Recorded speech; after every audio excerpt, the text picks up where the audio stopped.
Hello and welcome to another episode of Gemstone Mine. I'm John, and today we have another video deck tech. We're going to be talking about a deck that I've brewed with some of the lessons that we've learned from cEDH during this, our arc of Sans Red. We began this journey when we had Spleenface on to talk about his deck list with Thrasios, Tymna, Razakats, kind of a modern take on it.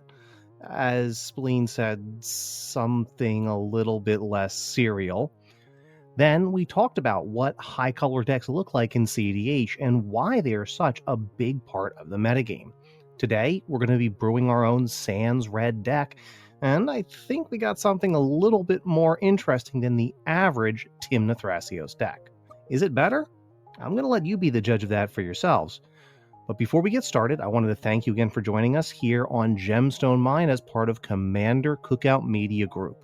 I know that a lot of the folks in the nation have been doing a lot of interesting things, and in addition to CCO Podcast, in addition to CAD Pop, Sidewalk Slam, and Commander History with Mac and Ryan, there are some new things in the works that I can't really talk about yet, but I'm just as eager to see come about as I'm sure you are. Make sure that if you're not already subscribed on YouTube or on your favorite podcast app, you should really make sure you do so. And as part of CCO Media Group, Gemstone Mine is brought to you by FusionGamingOnline.com, your source for all your gaming needs. With all the new sets coming out this summer, there are going to be a lot of opportunities to use the discount code, which, if you're watching this episode on YouTube, you'll be able to see on your screen. And if you're just listening to it, you'll be able to see the discount codes in the description. I know I'll be saving some money on singles as they come out with Modern Horizons, with Bloomburrow, with whatever other 50,000 sets that Wizards is going to release this year. And I can save some money on other gaming supplies like RPG books as well. I may have a little bit of a problem with picking up new RPGs whenever I see them come out. I might as well save myself a couple of bucks the next time I do so by getting them from FusionGamingOnline.com, your source for all your gaming needs. So as we get into talking about this deck, as usual, I'm going to start with the commanders. And since we're in Sans Red, probably not a big surprise that one of the commanders is Thrasios, Triton Hero. It's a commander who needs very little in the way of introduction. It's an active value engine that we can dump excess mana into a little while over turn, just to grind out some advantage. And as a low mana value commander, it turns on really good cards like Fierce Guardianship, Mox Amber, and similar effects, and it gives us access to both blue and green. It's probably the partner, Ravos Soul Tender, who needs a little bit more explanation. When compared to Tymna the Weaver, the card advantage afforded by Ravos is pretty paltry compared to what Tymna gives you, and it comes at a significantly higher mana value, while still requiring a higher setup cost, and still giving you access to black and white cards in your deck. And it's no secret that we are living in a metagame dominated by Orcish Bowmasters right now. Be sure to check out our episode when we analyzed Orcish Bowmasters. It is historically a bad time to be a green deck because one of the main things that green brings into your deck list are those mana dorks, which can really make those opening turns more consistent. You can adapt to the Bowmasters meta by expunging all the X1s from your deck, by accepting some of the risk associated with running them, or by protecting your board. Ravos, in this case, provides two different key adaptations to the Orcish Bowmasters metagame. Ravos Soul Tender is 3 white-black for a legendary creature human cleric, 2/2 with flying, partner, and the first relevant ability. Other creatures you control get +1/+1, which is probably not going to be an ability that will let us win games through combat damage, but the extra point of toughness is very relevant because it literally makes all of our X1s twice as difficult to shoot down with Orcish Bowmasters. Ravos' other ability reads, at the beginning of your upkeep, you may return target creature card from your graveyard to your hand. This oversold cemetery effect, letting you raise dead any creature in your graveyard during your upkeep, allows you to rebuy your dorks if the game goes long, doing a little bit to offset some of the vulnerability of them, but we've also included a few cards which are specifically made better by virtue of having Ravos in the command zone, which we'll get to in a few moments. Moving on to the game plan, this deck is going to, once again, play the mid-range grind. Sorry, I got my own preferences. First, don't lose, set up value engines, and ride them to victory. Being in more colors does give more access and consistency to that game plan. With Sans Red, we have access, finally, to Black's Unconditional Tutors, Green and White's Creature Tutors Suite, and Blue's Tutors for instants and sorceries. There are a number of different ways that this deck can easily pivot relatively easily from playing defense, trying to keep other players in check, and then switching to try to sneak in a win while our opponents are otherwise occupied. We'll get to the win conditions in a minute, but for now, I'll just highlight some of the more common includes in the value engine category. You've got your Archivist of Ogma, your Esper Sentinel, your Mystic Grimoire, your Necropotence, your Rhystic Study, your Trouble in Pairs. None of these are going to come as any surprise as someone who's brewing a deck in Sans Red. Now, I will note a very specific exclusion here, that we are not on the One Ring, because I'm choosing to take this deck in the direction where we are going to lean on Selesny's ability to lock down artifact-centric strategies. We are going to go on a minimalist mana base with mana rocks to speed through the early game using Dorks. And while it makes us a little bit softer to Bowmasters, Ravos gives us some ways to get around that, and it enables us to put in both soft and hard pieces that play and punish artifact-based ramp strategies. Our hard stacks effects include Collector Oof, Null Rod, and Stony Silence, all hard stops on artifact-based strategies, including Mana Rocks and the One Ring. Meanwhile, Dauntless Dismantler and Blind Obedience are more of a soft stop, as they do delay some of the value from the One Ring, they make Mana Rocks worse, and they turn off most Dockside Extortionist combos.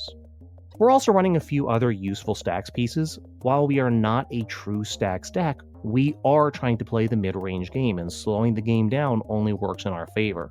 So we're running cards like Douthie Voidwalker, Drannith Magistrate, Opposition Agent, and Orcish Bowmasters. What? We have access to black. We're going to play Orcish Bowmasters. If you can't beat them, join them. Our interaction suite also contains a lot of the familiar counter spells and removal spells that you are no doubt expecting in this list. But we are also on a few cards which are made better specifically because Ravos is one of our commanders. For one, we are running Mausoleum Wanderer, a single blue mana for a 1/1 creature spirit with flying, and whenever another spirit enters the battlefield under your control, Mausoleum Wanderer gets +1/+1 till end of turn. Not super relevant because short of a Forbidden Orchard giving us a spirit token, I don't expect that to really trigger ever. However, useful to note, there are fringe cases where it could come up. The real ability that we care about is the second ability, which is an activated ability. Sacrifice Mausoleum Wanderer. Counter target instant or sorcery spell unless its controller pays X, where X is Mausoleum Wanderer's power. Now, as a 1/1 for 1, not super hot. It is essentially a force spike. However, Ravos allows us to take advantage of this card in two unique ways. Number one, Ravos is going to make it into a 2/2. So instead of just being a force spike, it's more like a spell pierce, making the tax 2 on the soft counter instead of 1. And it also allows us to rebuy it with Ravos' triggered ability. During our upkeep, we can just take it back, cast it during our turn, and have another pseudo counter spell ready and waiting. And those Rattlesnake cards can really frustrate our opponent's plans, forcing them to throw out spells that they know are going to get countered. It turns into a bit of a prisoner's dilemma, which can be a very effective strategy to take home games of cEDH. We're playing a couple of other more familiar creatures as well. Solitude is a favorite in low-color white decks, and while we may not always have the white cards to pitch, the fact that Ravos can rebuy it means that we should have plenty of removal. Endurance is another pitch elemental, who we can reuse and attempt to stop reach attempts or other graveyard strategies, and again, we can reuse it.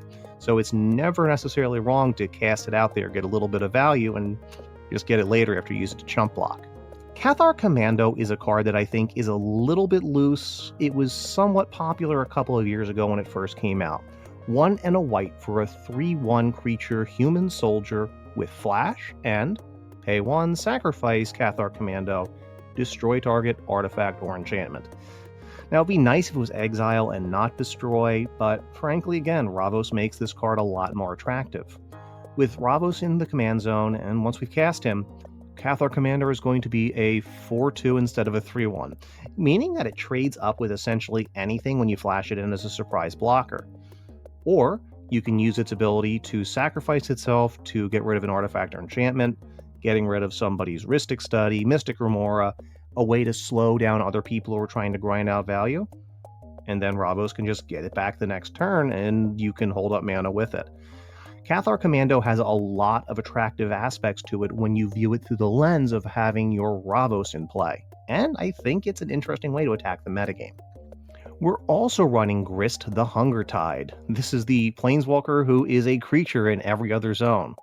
Grist is 1 a black and a green for legendary Planewalker Grist with 3 loyalty, a +1 which reads create a 1/1 black and green insect creature token, then mill a card.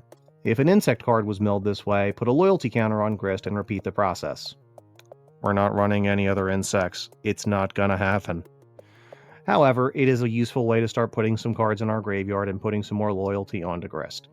-2 is really why we're running Grist. We sacrifice a creature. When we do, destroy target creature or planeswalker. And this is a creature-heavy metagame. There are a lot of good targets for it, and Ravos can always get our creature back.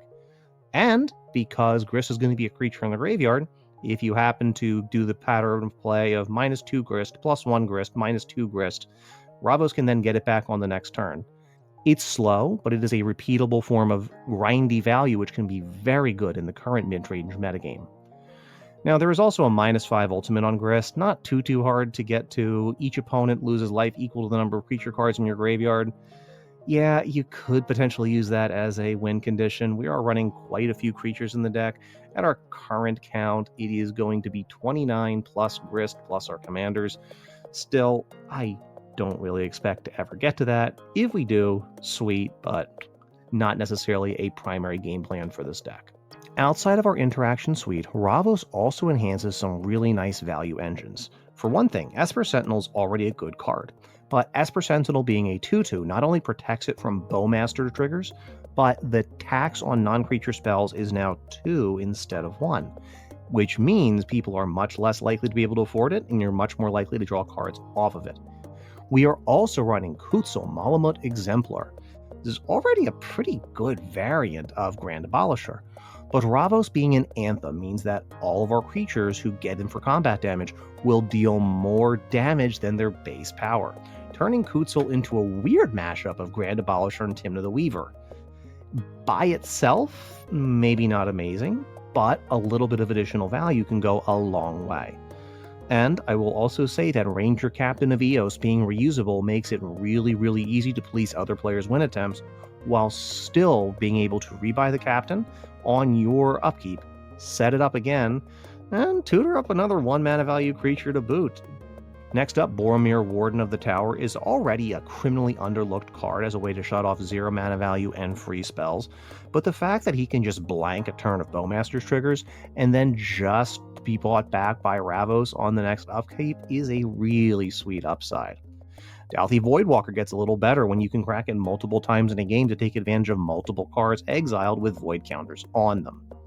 Now, one thing to take of note, while we are very happy to run Dorks in this deck, challenging a lot of the conventional thinking about how we are going to be able to ramp in Sans Red, we are in a high color deck, which means that we really want our choice of Dorks to only be ones that can not only ramp us, but also fix our mana as well. We want to take advantage of that Anthem. They're going to be less vulnerable, but we really want our Dorks to tap for multiple colors of mana. So that means we are on Avacyn's Pilgrim, who is a green Dork who can tap for white. Birds of Paradise, which can tap for any color. Bloom Tender, which can tap for a number of colors equal to the number of colors of permanents you control. Deathrite Shaman, who can tap for any color as long as you can exile a fetch land, which you'll have plenty of fetch lands to exile. It's cEDH. We're on Delighted Halfling, who allows us to fix specifically to cast our legendary creatures. Elves of Deep Shadow is a green Dork that can tap for a black mana. Feyborrow Elder is specifically Selesnya, but acts like a slightly bigger Bloom Tender. And Noble Hierarch taps for one of green, white, or blue. We want our fixing, not just our ramp, which is why we've chosen specifically these Dorks. As far as winning the game is concerned, there are a few different ways the deck does try to win.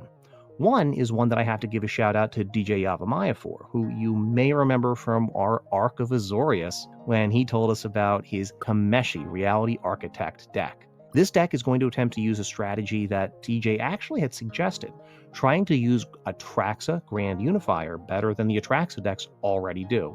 We've got a few advantages over a traditional Atraxa deck in order to make it work. First of all, Ravos has a starting mana value of 5, which means we can Eldritch Evolution into the 7 mana value Atraxa and draw a bunch of cards off of a 3 mana value spell. We are also specifically on natural order, and since both Thrasios and Atraxa are green creatures, easy way for us to get her out by sacrificing Thrasios and getting a ton of value. Now we are also making use of some unconventional tutors in the form of Bring to Light and Beseech the Mirror. Beseech the Mirror is pretty hot right now, 1 black for a sorcery, which allows you to tutor up a card, and if you happened to bargain, which means sacrificing an artifact, an enchantment, or a token, you then get a little bit of extra upside. If you bargained, you can cast the spell if its mana value was 4 or less from exile without paying its mana cost. If you didn't bargain, or if the mana value was too great, no problem, take the card from exile and put it into your hand. Bring to Light is another perennial favorite. 3, a green and a blue for a sorcery with Converge, and search your library for a creature, instant, or sorcery card with a mana value less than or equal to the number of colors of mana spent to cast Bring to Light. Exile that card, shuffle your library. You may cast that card without paying its mana cost, which means yes, if we pay our 4 full colors into 3 green and a blue, we are able to tutor up a creature, instant or sorcery with a mana value of 4 or less, and just cast it. Straight up, don't have to pay its mana value again. This can be an awesome way for us to get out our Eldritch Evolution to cheat out Atraxa. This can allow us to get Natural Order to cheat out Atraxa. This can allow us to get out any one of our other useful 3 mana value engines, and really the possibilities are just kind of unlimited.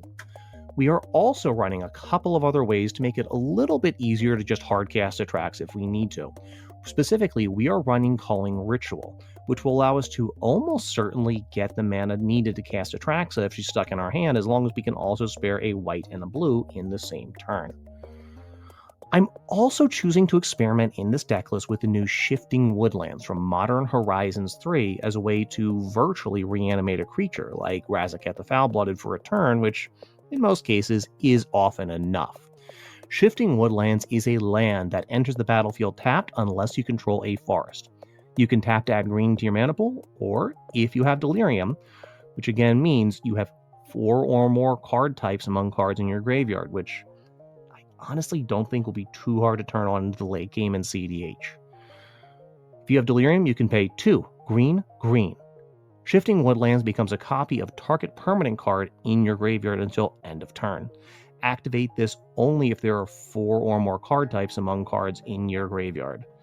It means you could have it turn into a copy of Razaketh for 2 green. And since Shifting Woodland is not a tap ability, you can use its own green mana to pay for it, meaning it could virtually cost 3 mana to do this. Till the end of turn, you then have Razaketh, and you can pull off any of the number of Razaketh's lines you need to just win the game. I also think there is a lot more that can still be done with Shifting Woodlands. I'm experimenting with a few other things as well. For example, Necropotence is in the list because we can, and quite frankly, would be pretty happy to pay 2 green to have Necropotence in play until end of turn. You could potentially do it on somebody else's turn, saving the mana for yourself and being able to then untap with all your mana and additional land, having exiled a bunch of potential cards, not skipping your draw step because Shifting Woodlands would not be Necropotence during your draw step. Draw your card like normal, grab all those cards out of exile, and just go to town. It's gonna be awesome. I think there is still so much that could potentially be done with Shifting Woodland. I'm only scratching the surface of what's really possible with it in this deck right now, and I am really excited for what this means for the cEDH metagame. I'm excited enough that I'm running a number of different ways to just access it more easily. Crop rotation is a oldie but a goodie. Just sacrifice 1 land and go get another one. In this case, it'll be the Shifting Woodlands. It may still be correct in a lot of cases to just go get Graia's Cradle like normal so you can dump more mana into Thrasios, but sometimes when you got the win, you just go for it. We're also testing out the new White of the Reliquary from Modern Horizons 3. This is black and a green for a 2/2 zombie knight with vigilance, and White of the Reliquary gets +1/+1 for each creature card in your graveyard. You can tap, sacrifice another creature, search your library for a land card and put it onto the battlefield tapped, then shuffle. That is yet another way to go and get the Shifting Woodlands. I really think that this color combination is uniquely suited to take advantage of what you have access to here. If you really want to lean into it, you can run something like Weathered Wayfarer as another way to get a very easy access to non-basic lands in your deck. You can also run a favor out of Banned in the form of Wargate, which for X, a white, a blue, and a green lets you go search for a permanent, put it into play with a mana value X or less. X can be 0, and you simply pay 3 mana to go get yourself a Shifting Woodlands and go to town. Next up, the least surprising win con I'm running in the deck is Thassa's Oracle. Yeah, I think it's pretty reasonable to consider being back on Hermit Druid. I don't have it in this version of the deck, but again, with Shifting Woodlands, there's a real good argument to be made for it, especially if you decide to go off of the Artifact Denial and put Agatha's Soul Cauldron in too. Simply empty out your library with Hermit Druid, or in the case of this deck, Tainted Pact. In the list that I have posted in the description, I did not include Demonic Consultation, simply because it is a much worse card outside of your combo win turns. Tainted Pact, at the very least, has an expensive tutor staple to it, whereas Demonic Consultation is far, far riskier, even at 1 mana less. I think I would rather run the Tainted Pact. The mana-based considerations are almost non-existent in the deck. So let's go over some of the weaknesses of this deck next. And quite honestly, we have to admit that we are on a green dork-based strategy in Orcish Bowmasters world. While Ravos' Anthem effect does go a long way in order to protect our dorks, Ravos himself still only has 2 toughness. So while it's not too hard for our opponents to gun down Ravos, thus making the rest of our board more vulnerable, it is also 2 damage that they have used to remove a commander and left our other dorks potentially untouched. Our other value engines are probably still staying on the field, and really, it is a fair trade that I'd probably be willing to make in most situations. Yeah, some other cards like Mausoleum Wanderer do get a little bit worse when we don't have access to Ravos, if it now costs 7 or 9. I don't think this deck is ever going to recast Ravos, if I'm being honest. Casting it once is usually enough to get the value we wanted out of it. The next weakness is that this is a Sans Red deck. It's pretty slow. We're running Dark Ritual and Culling Ritual, but we are really not a ritual-based deck. We're not on Elvish Spirit Guide. We're not on a lot of the fast mana rocks. We are trying to land our dorks, protect our dorks with Ravos, and then use that excess mana to really try to take over the game. Bloom Tender is a good card. Feybarrow Altar is still a pretty good card. And when you are able to protect them with Ravos, it can be much harder for opponents to just gun them down incidentally. And that excess mana dumped into Thrasios has been proven time and time again to be a very effective game plan. The ability to lateral into either a Gaia's Cradle or try to go for a win with something like Shifting Woodlands is something this deck does that is quite unique. But we're not going to do it faster than the red decks at the table, especially decks that are in base Rakdos. Forget about it. We're going to be the slower deck, and we're going to have to police the table, much like our first deck in this Arc of Sans Red really required. Finally, this is something that is new. We don't have Tymna in the command zone. We lack that easy access to card draw. I think Tymna is probably at her worst right now in the current metagame, where she is fairly easy to destroy, where the board is in fact clogged up with a lot of blockers. That does make Tymna attacks a lot less attractive, but let's be real, Ravos is not as attractive a commander as Tymna is. I'm not sure he could ever be. In fact, I had a lot of people trying to remember which commander I was talking about when I said, yeah, the other Orzhov partner. Ravos is overlooked for a reason, but quite honestly, and this may be getting into our closing thoughts here, Ravos offers a lot of potentially different ways to look at Sans Red in cEDH. I'm not convinced that this is the best possible version of the deck, which is going to be down in the description, but it is one that I'm really interested to try. I think it offers a lot of different ways that we could approach the new cEDH metagame and still lean on many of Green's strengths, particularly as Green is poised to make a comeback, with cards like Shifting Woodlands hitting us with Modern Horizons 3. What are you looking forward to building out of Modern Horizons 3? One of the new commanders? Or has some of the tech in there really kind of got you eager to brew again? I, for one, am really eager to play with Chthonian Nightmare. I grew up with Recurring Nightmare in my decks. God, I just made myself feel really, really old again. But even fixed Chthonian Nightmare is a card I am very, very excited to try out. Let me know about it down in the comments on YouTube, or you can add us on Twitter, where we are at GemstoneMineMTG, or you can send us an email, gemstoneminepodcast@gmail.com. And of course, don't forget, we are part of Commander Cookout Media Group. Until next time, I'm John, and this is Gemstone Mine.